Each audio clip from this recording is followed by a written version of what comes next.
బాబాని దత్తావతారంగా పేర్కొనడంలో ఆంతర్యం ఏమిటి? మనమందరం బాబా జీవిత చరిత్ర పారాయణ చేస్తున్నాం. అంటే నాకు తెలిసి బాబా భక్తులలో 100% బాబా జీవిత చరిత్ర పారాయణ చేస్తారు.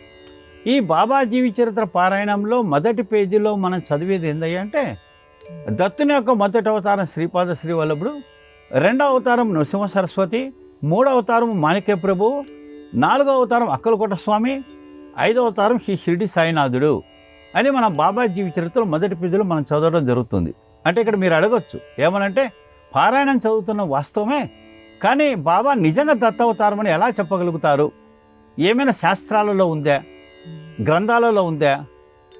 పుస్తకంలో వ్రాయడం కాదు, నిజంగా గ్రంథాలలో ఉందా అని అందరిలో ఉన్న ప్రశ్న అది. అయితే ఇక్కడ మనం విశ్లేషించుకోవాల్సిన విషయం ఏమిటంటే మనల్ని ఎవరైనా అడిగి మీరెవరు అంటే మా నాన్న పలాని వారు, మాది పలాని గ్రామం, మా ఇంటి పేరు ఇది, మా గోత్రం ఇది, మా తాత, మా ముత్తాత, ఈ విధంగా వంశం చెప్తాం మనం. ఈ వంశం ద్వారా మా తండ్రి ద్వారా మా తాత ద్వారా నేను పలానని చెప్పడం జరుగుతుంది. అదేవిధంగా ఇక్కడ బాబా దత్తావతారం అని చెప్పడానికి ఆధారం ఏంటయ్యా అంటే మనము దత్తాత్రేయుణ్ణి మనమందరం యాక్సెప్ట్ చేస్తాం. ఎందుకంటే బ్రహ్మాండ పురాణంలో సతీ అనసూయ ఆత్రి మహర్షికి బ్రహ్మ విష్ణు మహేశ్వరుల యొక్క అంశతో జన్మించిన వాడే దత్తాత్రేయుడు. ఏ విధంగా దత్తాత్రేయులు జన్మించారంటే మనకు దత్తుని యొక్క జీవిత చరిత్రలో మనం చూసాం. బ్రహ్మ విష్ణు మహేశ్వరుల యొక్క అవతారాలతోటి వారిచ్చిన వరంతో, ఈ యొక్క విష్ణుమూర్తి యొక్క వరంతో దత్తుడిగా, అదేవిధంగా పరమేశ్వరుని యొక్క వరంతో దుర్వాసుడిగా, బ్రహ్మ యొక్క వరంతో చంద్రుడిగా, ఈ విధంగా 3 అవతారాలతో జన్మించిన వాడే దత్తాత్రేయుడు.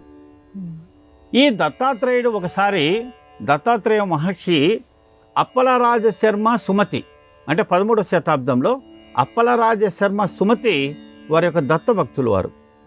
వారింట్లో ఒకసారి వారి యొక్క పెద్దలకు ఆబ్దిక కార్యక్రమం చేస్తున్నారు. ఆబ్దిక కార్యక్రమం చేస్తూ ఉంటే సాక్షాత్తు దత్తాత్రేయుడే ఈ సుమతి దగ్గరికి వచ్చి భిక్ష అడగడం జరుగుతుంది. అప్పుడు ఈ సుమతి ఆబ్దికంలో ఏమవుతుందంటే బ్రాహ్మణులకు భోజనం పెట్టిన తర్వాతనే ఇతరులకు భోజనం పెడతారు. కానీ సుమతి ఆయన సాక్షాత్తు దత్తుడిగా భావించి దత్తునికి భిక్ష వేయడం జరిగింది. అప్పుడు దత్తుడు ప్రత్యక్షమై మేము మీ కడుపులో శ్రీపాద శ్రీవల్లభుడుగా జన్మిస్తానని చెప్పి వారికి కోరిక ఇవ్వడం జరిగింది.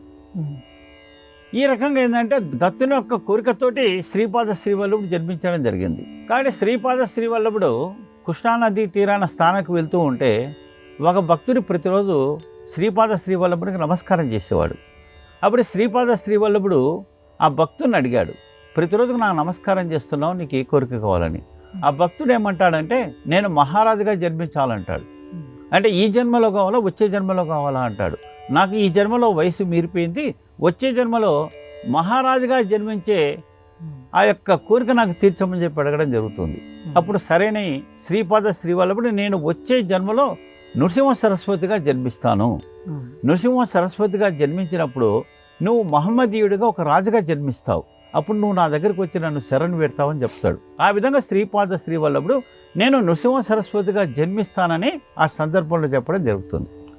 తర్వాత శంకర్రావు అనే ఒక జమీందారు నృసింహ సరస్వతి భక్తుడైతే అతను బాధలలో ఉండి ఈ బ్రహ్మ రాక్షసి పట్టినప్పుడు అప్పుడు నృసింహ సరస్వతిని కోరగా నృసింహ సరస్వతి ఏం చెప్తారంటే నా అవతారము మాణిక్య ప్రభువులో ఉంది, మాణిక్య నగర్లో ఉంది, నువ్వు వెళ్ళి మాణిక్య నగర్కి వెళ్ళి మాణిక్య ప్రభువును నువ్వు పూజించు, నా అవతారం ఎక్కడుందని నృసింహ సరస్వతి ఈ శంకర్రావు అనే జమీందారుకు చెప్పడం జరిగింది. ఆ సందర్భంలో నృసింహ సరస్వతి నేను మాణిక్య ప్రభువుగా జన్మిస్తానని చెప్పడం జరిగింది.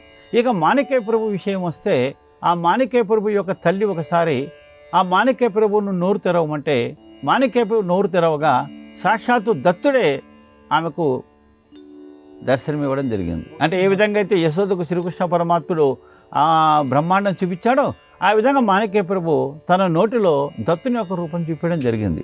అదేవిధంగా ఠాకూర్ అని ఒక భక్తుడు కూడా ఈ యొక్క మాణిక్య ప్రభు దగ్గరికి వెళ్ళినప్పుడు మాణిక్య ప్రభు ఏమంటాడంటే నా అవతారం అక్కలకోటలో ఉందని చెప్తాడు.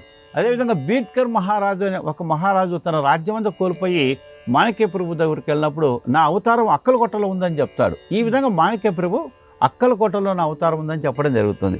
అదేవిధంగా అక్కలకోట విషయం వస్తే ఇక్కడ కృష్ణమాతాజీ అని ఒక భక్తుడు ఈ అక్కలకోట స్వామి సమాధి అయిన తర్వాత అక్కడికి వెళ్ళినప్పుడు అక్కలకోట స్వామి ఏమంటే ఇక్కడ నేను లేను, నా అవతారం షిరిడీలో ఉంది, బాయి కృష్ణాజీతో చెప్తాడు. షిరిడీలో వెళ్ళి నన్ను కొలవమని చెప్తాడు. ఎవరు? అక్కలకోట మహారాజు. అప్పుడు ఆ భక్తుడు షిరిడి సాయినాథుడి దగ్గరికి వెళ్తే షిరిడి సాయినాథుడు ఏమంటే అక్కలకోటలో ఏం లేదు, అక్కలకోట మహారాజే నేను అని బాబా చెప్పడం జరుగుతుంది.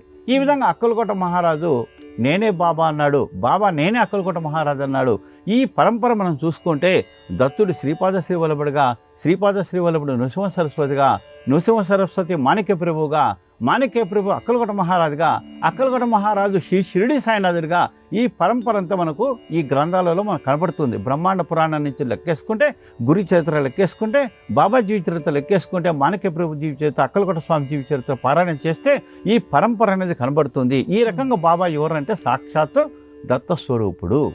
అందుకని మనము బాబాను కొలిచే ప్రతి హిందువుకు కూడా బాబాను సాక్షాత్తు దత్తస్వరూపుడుగా కొలవడం జరుగుతుంది.